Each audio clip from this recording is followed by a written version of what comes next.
এক দেশে এক কৃষক ছিল। ছেলে মেয়ে জন্ম দিতে খুব পছন্দ করত। একে একে জন্ম দিল অনেক ছেলে মেয়ে। বউ আর ছেলে মেয়ে নিয়ে কৃষকের ছিল খুব সুখের সংসার।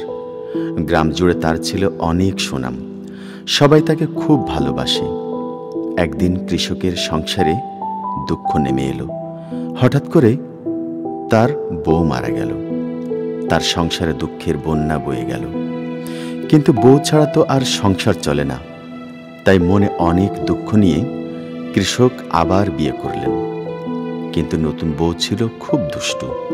সে কৃষকের ৮ ছেলে মেয়েকে একদম আদর করত না।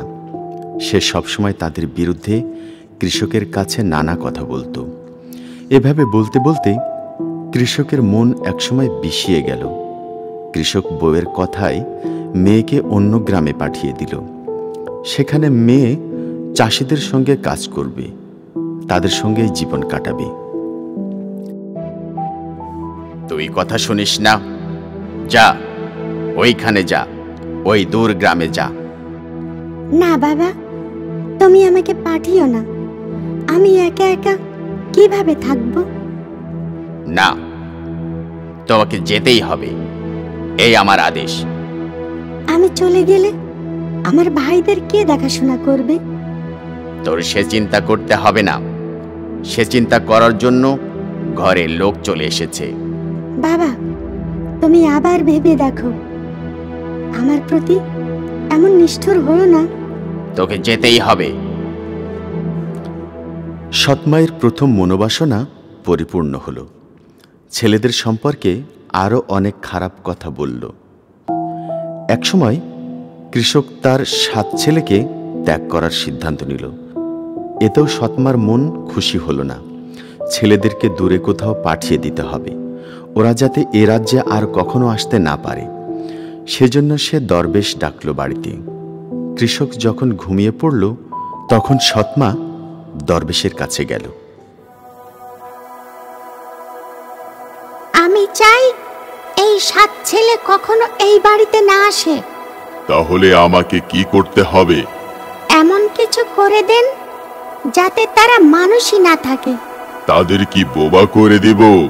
জি হুজুর, তাই করে দেন। আমি এদের হাঁস বানিয়ে দেব, যাতে সারাদিন প্যাঁক প্যাঁক করে। সেটা হলে খুব ভালো হয়। দরবেশ মন্ত্র পড়া শুরু করল। সঙ্গে সঙ্গে ছেলেরা চমৎকার বুনো হাঁসে পরিণত হল আর উড়ে উড়ে দূরে চলে গেল। দিন যায়, মাস যায়, কৃষকের মন ছেলেমেয়ের জন্য খারাপ হতে লাগলো। একদিন হানিফাকে দেখার খুব ইচ্ছে হলো। তখন সে দূতকে পাঠিয়ে দিল হানিফার কাছে। খবর পেয়ে সঙ্গে সঙ্গে হানিফা রওনা হয়ে গেল। কিন্তু দুষ্ট সৎমা ছদ্মবেশে পথে লুকিয়ে রইল। হানিফা এ রাস্তা দিয়ে আসছিল। সৎমা তাকে পেয়ে তার মুখে কালচে রস ঢেলে দিল। তারপর হানিফার চুলগুলো ভালোভাবে এলোমেলো করে দিল। হানিফা বাসায় ঢুকে কৃষককে কুর্নিশ করল, কিন্তু কোনোভাবেই কৃষক হানিফাকে চিনতে পারল না। কে তুমি মা? আমি তোমার মেয়ে হানিফা। আমার মেয়ে ছিল সুদর্শন আর কোনো রাজকুমারীর মতো। তুমি দেখতে কুৎসিত। কি বলছো বাবা? তুমি আমাকে চিনতে পারছো না? বলছি, ভালো হলে আমার বাসা থেকে এখনই বের হও। বাবা, আমার ৭ ভাই কোথায়? কিসের ৭ ভাই? তুমি আমার মেয়ে নও, আমি তোমাকে চিনি না। তাছাড়া আমি আমার ছেলেদেরও বনবাসে পাঠিয়ে দিয়েছি।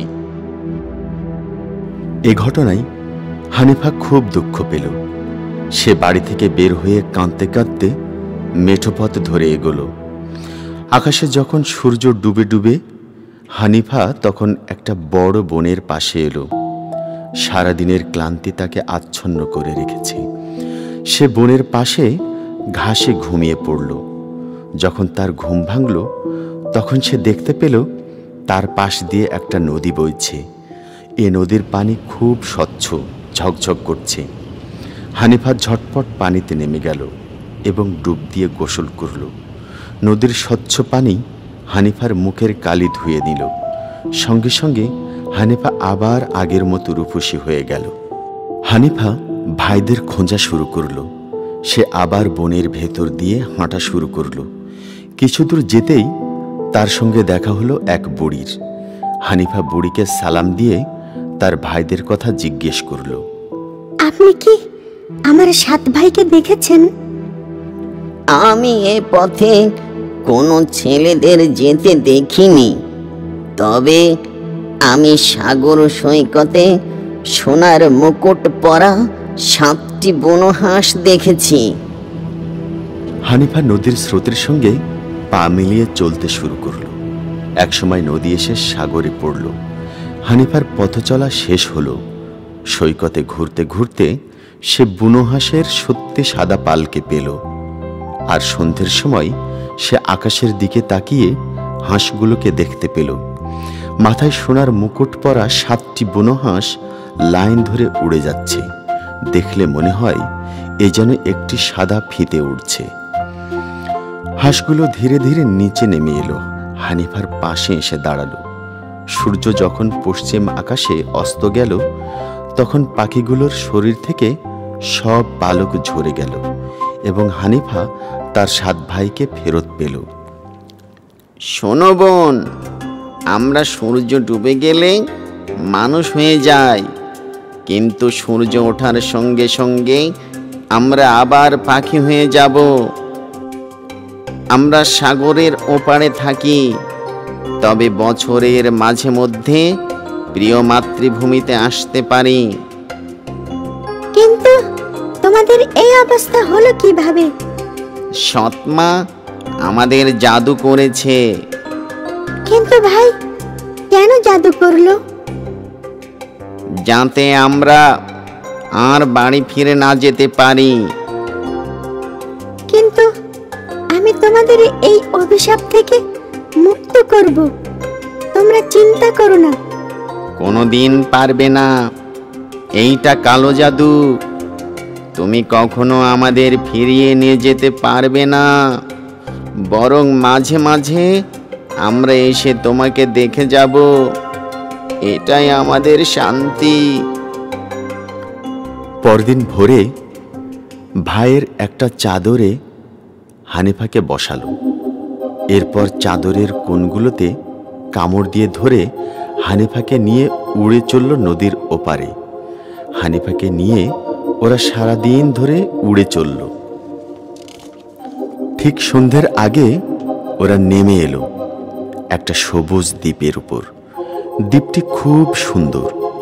চারিদিকে সারাদিন সারা রাত সাগরের ঢেউ খেলা করে। সারাদিন পরিশ্রমের পর ভাইয়েরা তাড়াতাড়ি ঘুমিয়ে পড়ল। কিছুক্ষণ সাগরের দিকে তাকিয়ে থেকে একসময় হানিফাও ঘুমিয়ে পড়ল। ঘুমের মাঝে হানিফা এক জিনকে স্বপ্নে দেখল। তুমি ইচ্ছে করলে তোমার ভাইদের বাঁচাতে পারো। তুমি যদি তাদের প্রত্যেকের জন্য একটা করে ব্যাঙ নিয়ে আসো। জিনের কথা শুনে হানিফা খুব খুশি হলো। সে বলল, আমি আজই দেশে গিয়ে তোমার জন্য 7টি ব্যাঙ নিয়ে আসতেছি। এখানে আর কঠিন একটি শর্ত আছে, ব্যাঙগুলো কথা বলতে জানতে হবে। জিনের কাছে একথা শুনে হানিফা ঘুম থেকে তাড়াতাড়ি উঠে পড়ল। সে জঙ্গল থেকে বিভিন্ন ব্যাঙ খুঁজতে শুরু করলো। ব্যাঙ পাচ্ছে, কিন্তু কথা বলাওয়ালা ব্যাঙ পাচ্ছে না। খুঁজতে খুঁজতে ওই বুড়ির সাথে হানিফার দেখা হয়ে যায়। বুড়ি তাকে জিজ্ঞেস করে, তুমি কি খুঁজছ? আমি কথা বলাওয়ালা ব্যাঙ খুঁজছি। তুমি কি পাগল? ব্যাঙ আবার কথা বলে কিভাবে? আমাকে এমন ব্যাঙ বের করতেই হবে। সেটা যে তুমি আর পারছো না, এটা আমি জানি। বুড়ির কথা শুনে হানিফা রহস্য খুঁজে পেল। সত্যি করে বলো তো, কথা বলাওয়ালা ব্যাঙ কোথায় পাবো? আমি কি করে বলবো? মনে হচ্ছে তুমি এমন ব্যাঙ দেখেছো। ধরে নিলাম আমি জানি, কিন্তু সে কথা আমি তোমাকে বলবো কেন? আমার খুব বিপদ। আমার 7 ভাই হাঁস হয়ে ওই দূর পরবাসে উড়ে বেড়াচ্ছে। এখন তাদের মানুষ রূপে ফেরাতে হলে আমাকে 7টি কথা বলা ব্যাঙ নিয়ে যেতে হবে, তাহলেই তারা আবার মানুষ হয়ে যেতে পারবে। বুঝলাম। হানিফার কথা শুনে বুড়ির মনে দয়া হলো।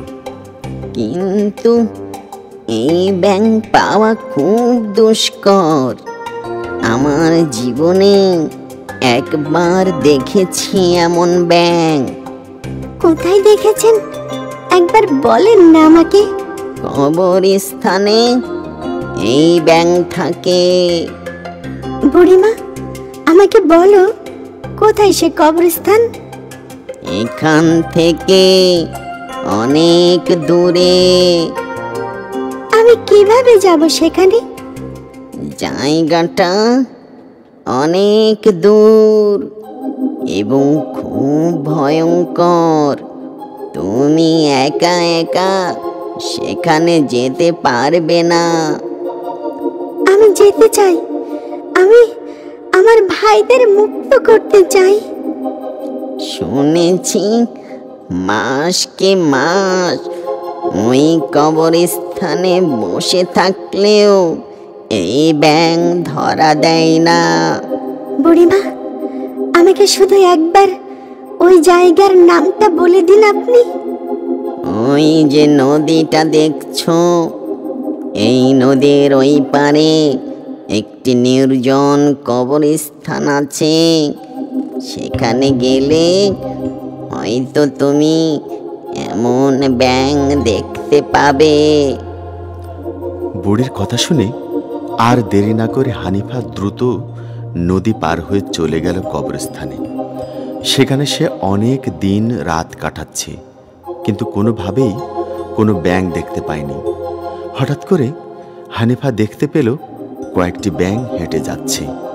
ব্যাঙ দেখেই, এই তোমরা কারা?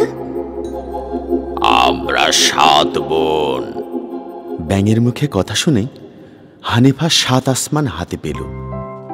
তোমরা ব্যাঙ হয়েও কথা বলতে পারো কিভাবে? আমরা অভিশাপে ব্যাঙ হয়ে গেছি। কে তোমাদের অভিশাপ দিয়েছে? কে সেই পাষণ্ড? এক হিংসুক জাদুকর আমাদের রূপে গুণে হিংসে করে আমাদের অভিশাপ দেয়। তোমরা কি আমার সাথে যাবে? কোথায় নিয়ে যাবে আমাদেরকে? ওই দূর পরবাসে। আমরা যাব, তবে একটা শর্ত আছে। কি শর্ত? তুমি আমাদের 7টি বুনো হাঁস এনে দিতে হবে, যারা রাতে হাঁস দিনে মানুষ হয়ে যায়। হানিফা ব্যাঙের কথা শুনে আশ্চর্য হয়ে গেল। কিন্তু কেন? ওই 7টি হাঁস দেখলেই আমরা আবার মানুষ হয়ে যাব। হানিফা মনে মনে অনেক খুশি হয়ে গেল। তখন সে ব্যাঙদের তার ভাইদের গল্প বলে, তারা কিভাবে বুনো হাঁস হয়ে ঘুরে বেড়াচ্ছে। ও সত্যি? ওরাও আমাদের দেখলে মানুষ হয়ে যাবে? হ্যাঁ, এটাই সত্যি। অবশেষে 7টি ব্যাঙ হানিফার সাথে দূর পরবাসে গেল। বুনো হাঁসগুলো মানুষ হয়ে গেল, আর সেই সাথে ব্যাঙেরাও।